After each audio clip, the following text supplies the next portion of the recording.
National open karate championship physical fitness sports association ಇಂಡಿಯಾವರ ವತಿಯಿಂದ ಹಮ್ಮಿಕೊಂಡ ನ್ಯಾಷನಲ್ ಓಪನ್ ಟೂರ್ನಮೆಂಟ್ ಬಹಳ ಅದ್ದೂರಿಯಾಗಿ ನಡೆಯಿತು. National open karate championship physical fitness sports association ಇಂಡಿಯಾವರ ವತಿಯಿಂದ ಹಮ್ಮಿಕೊಂಡಿದ್ದ ನ್ಯಾಷನಲ್ ಓಪನ್ ಟೂರ್ನಮೆಂಟ್ ಬಹಳ ಅದ್ದೂರಿಯಾಗಿ ನಡೆಯಿತು.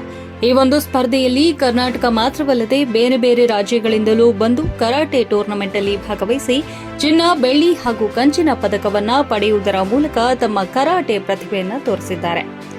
ಕರಾಟೆ ಸ್ಪರ್ಧೆಯನ್ನ ಕರಾಟೆ ಕಿಂಗ್ ಮಾಸ್ಟರ್ ಆದ ಶ್ರೀ ಈಶ್ವರ್ ಸಾವಳ್ಕರ್ ಅವರ ನೇತೃತ್ವದಲ್ಲಿ ಶಿಸ್ತುಬದ್ಧವಾಗಿ ವ್ಯವಸ್ಥಿತವಾದ ರೀತಿಯಲ್ಲಿ ಇಂಡಿ ರೈಲ್ವೆ ಸ್ಟೇಷನ್ ಹತ್ತಿರವಾದ ಡೈಮಂಡ್ ಫಂಕ್ಷನ್ ಹಾಲ್ ಅಲ್ಲಿ ನಡೆಯಿತು. ಈ ಕಾರ್ಯಕ್ರಮವನ್ನು ಅಧ್ಯಕ್ಷ ಸ್ಥಾನವನ್ನ ದೇಸಾಯಿ ಅಂತಾರಾಷ್ಟ್ರೀಯ ಶಾಲೆ ಸಿಬಿಎಸ್ಇ ಇಂಡಿ ಸ್ಥಾಪಕರಾದ ಶ್ರೀ ಎಸ್ಎಸ್ ದೇಸಾಯಿ ಹಾಗೂ ಅತಿಥಿಗಳಾದ ಎಸ್ವಿಎನ್ ಬಾದಾಮಿ ಶಾಲೆಯ ಪ್ರಾಚಾರ್ಯರಾದ ರಮೇಶ್ ಸಬಾದ್ ಅವರು ವಹಿಸಿಕೊಂಡಿದ್ದರು. ಅಲ್ಲದೆ ಗೌರವಾನ್ವಿತ ಅತಿಥಿಯಾಗಿ ಇಂಡಿಯಾ ಸೀನಿಯರ್ ಕರಾಟೆ ನಿರ್ದೇಶಕರಾದಂತಹ ಸಿಯಾನ್ ಅಯೂಬ್ ನಾಟಿಕಾರ್ ವಹಿಸಿಕೊಂಡಿದ್ರು. ದೇಶದ ನಾನಾ ಭಾಗಗಳಿಂದ ಬಂದ ಸೀನಿಯರ್ ಕರಾಟೆ ಮಾಸ್ಟರ್ಗಳು ಕೂಡ ಈ ಒಂದು ಕಾರ್ಯಕ್ರಮದಲ್ಲಿ ಭಾಗಿಯಾಗಿದ್ರು. ಸುಮಾರು 500 ಕರಾಟೆ ಚಾಂಪಿಯನ್ ಭಾಗಿಯಾಗಿದ್ರು. ಕಾರ್ಯಕ್ರಮವನ್ನ ಪವಾಡ ಪುರುಷ ಸಿದ್ದಲಿಂಗ ಹಾಗೂ ಸಂತ ಶ್ರೀ ಸಿದ್ದೇಶ್ವರ ಸ್ವಾಮೀಜಿಯವರ ಭಾವಚಿತ್ರಕ್ಕೆ ಪೂಜೆ ಸಲ್ಲಿಸಿ ಜ್ಯೋತಿ ಬೆಳಗಿಸುವುದರ ಮೂಲಕ ಕರಾಟೆ ಸ್ಪರ್ಧೆ ಪ್ರಾರಂಭಿಸಲಾಯಿತು. Kolhapur senior karate master Sandeep Lad ಅವರು ಪ್ರೀತಿಪೂರ್ವಕವಾಗಿ ಶ್ರೀ ಈಶ್ವರ್ ಸಾವಳ್ಕರ್ ಅವರಿಗೆ ಪೇಟ ಸುತ್ತಿ ಸನ್ಮಾನಿಸಿದರು.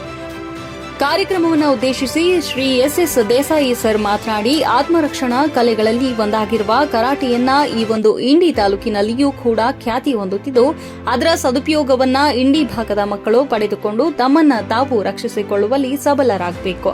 ಅಲ್ಲದೆ ಇಂದಿನ ಸಮಾಜದಲ್ಲಿ ಹೆಣ್ಣು ಮಕ್ಕಳ ಮೇಲೆ ನಡೆಯುತ್ತಿರುವ ದೌರ್ಜನ್ಯವನ್ನ ತಡೆಯುವಲ್ಲಿಯೂ ಕರಾಟೆಯು ಪ್ರಮುಖ ಅಸ್ತ್ರವಾಗುತ್ತದೆ. ಇಂತಹ ಕರಾಟೆ ವಿದ್ಯೆಯನ್ನ ದೇಶದ ಪ್ರತಿಯೊಬ್ಬ ಮಗು ಪಡೆದುಕೊಳ್ಳಬೇಕೆಂದು ಹೇಳಿದರು. ಕೊನೆಗೆ ಸ್ಪರ್ಧಾಳುಗಳಿಗೆ ಕಿವಿ ಮಾತೊಂದ ಹೇಳಲಾಯಿತು. ಸ್ಪರ್ಧೆಯಲ್ಲಿ ಗೆದ್ದರೆ ಲೀಡರ್ ಆಗುತ್ತೀರಿ, ಸೋತರೆ ಅನುಭವ ಸಿಗುತ್ತದೆ ಎಂದು ಹೇಳುತ್ತಾ ಕರಾಟೆ ಕಾರ್ಯಕ್ರಮಕ್ಕೆ ಚಾಲನೆ ನೀಡಲಾಯಿತು.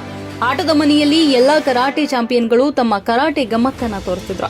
ಸ್ಪರ್ಧೆಯಲ್ಲಿ ಪ್ರಥಮ ಬಹುಮಾನ ವಿಜಯಪುರ, 2ನೇ ಬಹುಮಾನ ಬಾದಾಮಿ, 3ನೆಯ ಬಹುಮಾನ ಸೋಲಾಪುರ್, 4ನೆಯ ಬಹುಮಾನ ಹುಬ್ಬಳ್ಳಿ, 5ನೇ ಬಹುಮಾನ ಸಾಂಗ್ಲಿ, 6ನೇ ಬಹುಮಾನ ಕೊಲ್ಲಾಪುರದವರು ಪಡೆದುಕೊಂಡಿದ್ದಾರೆ.